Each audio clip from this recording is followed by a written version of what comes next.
How to grow on YouTube. ಈ ಒಂದು topic ಮೇಲೆ ಬಹಳಷ್ಟು ಯೂಟ್ಯೂಬ್ ಚಾನಲ್ಗಳನ್ನು ನೋಡ್ಬೋದು.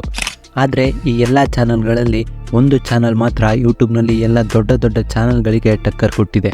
ಅದೇ ಡಿಕೋಡಿಂಗ್ ವೈಟಿ. ಈ ಚಾನಲ್ ಕೇವಲ 7 ವಿಡಿಯೋಗಳಲ್ಲಿ 10K ಸಬ್ಸ್ಕ್ರೈಬರ್ನ ಗೇನ್ ಮಾಡಿತ್ತು. ಕರೆಂಟ್ಲಿ ಈ ಚಾನಲ್ನಲ್ಲಿ ಕೇವಲ 25 ವಿಡಿಯೋಗಳಷ್ಟೇ ಇದ್ದರೂ ಹತ್ತತ್ರ 4 ಲಕ್ಷ ಸಬ್ಸ್ಕ್ರೈಬರ್ನ ಹೊಂದಿದೆ. ಈ ಚಾನಲ್ ಮಾತ್ರ ಅಲ್ಲ, ಇದೇ ರೀತಿ ಇಬ್ಸನ್ ಬ್ರೇಕ್ಸ್ ಅನ್ನೋ ಚಾನಲ್ ಕೂಡ 2 ವಿಡಿಯೋ ಅಪ್ಲೋಡ್ ಮಾಡಿ 15K ಸಬ್ಸ್ಕ್ರೈಬರ್ನ ಗೇನ್ ಮಾಡಿತ್ತು. ಇದೇ ರೀತಿ ಸ್ಟೆಪ್ ಗ್ರೋ, ಟ್ಯೂಬ್ ಸೆನ್ಸಿ ಅನ್ನೋ ಚಾನಲ್ಗಳು ಕೂಡ ಕಡಿಮೆ ವಿಡಿಯೋಸ್ನ ಅಪ್ಲೋಡ್ ಮಾಡಿ ಹೆಚ್ಚು ಸಕ್ಸಸ್ಗಳನ್ನು ಕಂಡಿದೆ. ಇದೆಲ್ಲ ಬರೀ ಲಕ್ಕಿಂದ ಮಾತ್ರ ಸಾಧ್ಯ ಆಗೋದಿಲ್ಲ. ಇವರೆಲ್ಲ ಮಾಡೋಂಥ ಸ್ಟ್ರಾಟಜಿಗಳಲ್ಲಿ ನಿಮಗೆ ಗೊತ್ತಿಲ್ಲದೆ ಇರೋ ಸ್ಟ್ರಾಟಜಿಗಳಿದೆ. ಸೊ ಆ ಸ್ಟ್ರಾಟಜಿಗಳೇನು ಅಂತ ಈ ವಿಡಿಯೋದಲ್ಲಿ ಕಂಪ್ಲೀಟ್ ಆಗಿ ನೋಡೋಣ ಬನ್ನಿ. ನಾನು ಅವರ ಚಾನಲ್ಗಳನ್ನೆಲ್ಲ ಸ್ಟಡಿ ಮಾಡಿ ಇಂಪಾರ್ಟೆಂಟ್ ಆಗಿರೋ 4 ಸ್ಟೆಪ್ ಫಾರ್ಮುಲಾಗಳನ್ನು ನಿಮಗೋಸ್ಕರ ತಂದಿದ್ದೀನಿ. ಇದರಲ್ಲಿ 4ನೇದು ಮೋಸ್ಟ್ ಇಂಪಾರ್ಟೆಂಟ್. ಇದರಿಂದ ಯಾವ ಚಾನಲ್ನ ಬೇಕಾದರೂ ಕೂಡ ಗ್ರೋ ಮಾಡ್ಬೋದು. Starting with step number 1, niche means topic. ಇತ್ತೀಚಿನ ದಿನದಲ್ಲಿ ಚಿಕ್ಕ ಮಕ್ಕಳಿಂದ ಹಿಡಿದು ದೊಡ್ಡವ್ರ ತನಕ ಯೂಟ್ಯೂಬ್ ಚಾನಲ್ನ ಕ್ರಿಯೇಟ್ ಮಾಡೋ ಹುಚ್ಚಿದೆ. ಸೊ ಆದ್ದರಿಂದ how to grow on YouTube ಅನ್ನೋ ಟಾಪಿಕ್ ಕೂಡ ಬಹಳಷ್ಟು ಸಕ್ಸಸ್ಫುಲ್ ಮತ್ತು ಮೋಸ್ಟ್ ಸರ್ಚಬಲ್ ನೀಶ್ ಇಂದ YouTube.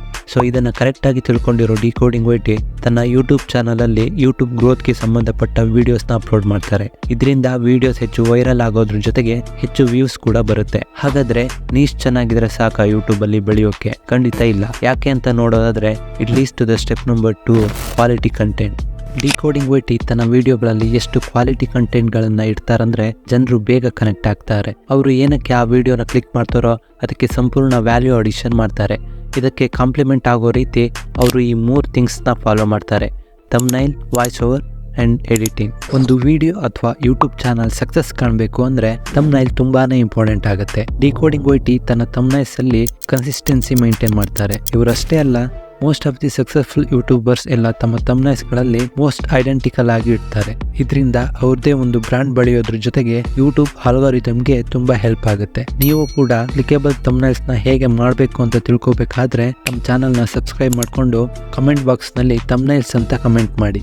Voice over. Decoding YT ತನ್ನ ಇಡೀ ವಿಡಿಯೋದಲ್ಲಿ ತನ್ನ ವಾಯ್ಸ್ ಇಂದಾನೆ ವ್ಯೂವರ್ಸ್ನ ಹಿಡಿದಿಟ್ಕೊಳ್ತಾರೆ. ವ್ಯೂವರ್ಸ್ನ ಎಮೋಷನ್ಸ್ನ ಅರ್ಥ ಮಾಡಿಕೊಂಡು ಟಾಪಿಕ್ನವರಿಗೆ ಅರ್ಥ ಆಗೋ ರೀತಿಯಲ್ಲಿ ನರೇಟ್ ಮಾಡ್ತಾರೆ. ಇದರಿಂದ ಅವರ ವಿಡಿಯೋ ಎಲ್ಲೂ ಬೋರ್ ಅನ್ಸೋದಿಲ್ಲ. ಇದರಿಂದ ವಾಚ್ ಟೈಮ್ ಕೂಡ ಇನ್ಕ್ರೀಸ್ ಆಗುತ್ತೆ. ವಾಚ್ ಟೈಮ್ ಇನ್ಕ್ರೀಸ್ ಆದ್ರೆ ಯೂಟ್ಯೂಬ್ ಕೂಡ ಇವರ ವಿಡಿಯೋಗಳನ್ನ ತುಂಬಾ ಪ್ರಮೋಟ್ ಮಾಡುತ್ತೆ. Next editing. ಎಡಿಟಿಂಗ್ ವಿಚಾರದಲ್ಲಿ ತುಂಬಾನೇ ಟೈಮ್ ಕೊಡ್ಬೇಕಾಗುತ್ತೆ. ವ್ಯೂವರ್ಸ್ನ ಹೆಚ್ಚು ಎಂಗೇಜಿಂಗ್ ಆಗಿ ಇಡಬೇಕಾಗುತ್ತೆ. ಈ ಕೆಲಸವನ್ನ ಡಿಕೋಡಿಂಗ್ ವೈಟಿ ತುಂಬಾ ಅಚ್ಚುಕಟ್ಟಾಗಿ ನಿಭಾಯಿಸ್ತಾರೆ. ಅವರ ವಿಡಿಯೋಗಳಲ್ಲಿ ಸ್ಟಾಕ್ ಇಮೇಜಸ್ನ ಅಚ್ಚುಕಟ್ಟಾಗಿ ಬಳಸ್ತಾರೆ. ಅವರ ವಿಡಿಯೋ ಪೂರ್ತಿ text, effects, emojis, sounds, background voice ಗಳನ್ನ ಯೂಸ್ ಮಾಡ್ತಾರೆ. ಈ ರೀತಿ ಮಾಡೋದ್ರಿಂದ ವ್ಯೂವರ್ಸ್ ನ ಹೆಚ್ಚು ಎಂಗೇಜಿಂಗ್ ಆಗಿ ಇಡಬಹುದು. ಇದರಿಂದ ಕ್ವಾಲಿಟಿ ಕೂಡ ಹೆಚ್ಚಾಗುತ್ತೆ. ಹಾಗಾದ್ರೆ ಇಷ್ಟೆಲ್ಲ ಒಳ್ಳೆ ಕಂಟೆಂಟ್ ಕೊಟ್ರೆ ಸಕ್ಸಸ್ ಸಿಗುತ್ತಾ ಅಂತ ಕೇಳಿದ್ರೆ answer is maybe no. ಯಾಕಂದ್ರೆ ನೀವು ಒಂದು ಹೊಸ ಚಾನಲ್ ನ ಕ್ರಿಯೇಟ್ ಮಾಡಿದಾಗ ನಿಮ್ಗೆ ಯಾವುದೇ ರೀತಿಯ ಆಡಿಯನ್ಸ್ ಇರೋದಿಲ್ಲ. ಸೊ ಆಡಿಯನ್ಸ್ ನ ಬಿಲ್ಡ್ ಮಾಡ್ಬೇಕಂದ್ರೆ it leads to the step number 3, the first video. Decoding YT how to grow on YouTube ಬಗ್ಗೆ ಚಾನಲ್ ಓಪನ್ ಮಾಡಿದ್ರು. ಆದ್ರೆ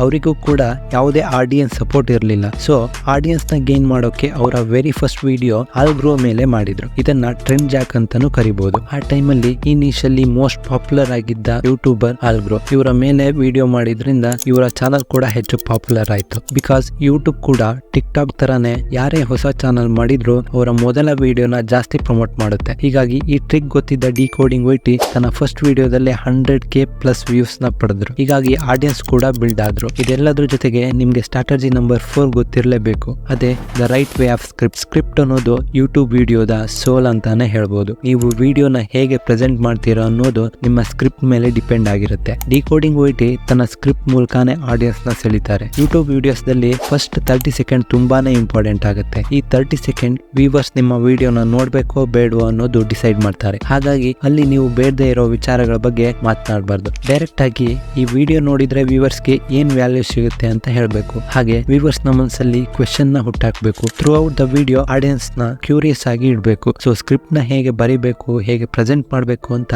ಡೀಟೇಲ್ ಆಗಿ ಇನ್ಫಾರ್ಮೇಶನ್ ಬೇಕು ಅಂದ್ರೆ ಈ ಚಾನಲ್ ಅನ್ನ ಸಬ್ಸ್ಕ್ರೈಬ್ ಮಾಡ್ಕೊಳ್ಳಿ. ನಾನು ಈ ಚಾನಲ್ ನ ಕ್ರಿಯೇಟ್ ಮಾಡೋ ಮೇನ್ ರೀಸನ್ ಬಂದ್ಬಿಟ್ಟು ಕನ್ನಡದಲ್ಲಿ ಯಾರು ಕೂಡ ಜೆನ್ಯೂನ್ ಆಗಿ ಹೇಗೆ ಯೂಟ್ಯೂಬ್ ಅಲ್ಲಿ ಗ್ರೋ ಆಗಬೇಕು, ಯೂಟ್ಯೂಬ್ ಆಲ್ಗೋರಿಥಮ್ ಅಂದ್ರೆ ಏನು, ಅದರ ಬಗ್ಗೆ ಯಾರು ಹೇಳಿಲ್ಲ. ಸೊ ಈ ಚಾನಲ್ ಥ್ರೂ ನಿಮ್ಗೆ ಈ ಎಲ್ಲಾ ವಿಚಾರಗಳ ಬಗ್ಗೆ ಮಾಹಿತಿ ಸಿಗುತ್ತೆ. ಆದ್ರಿಂದ ನಮ್ಮ ಚಾನಲ್ ನ ಸಬ್ಸ್ಕ್ರೈಬ್ ಮಾಡಿಕೊಂಡು ಕನ್ನಡಿಗರನ್ನು ಸಪೋರ್ಟ್ ಮಾಡಿ.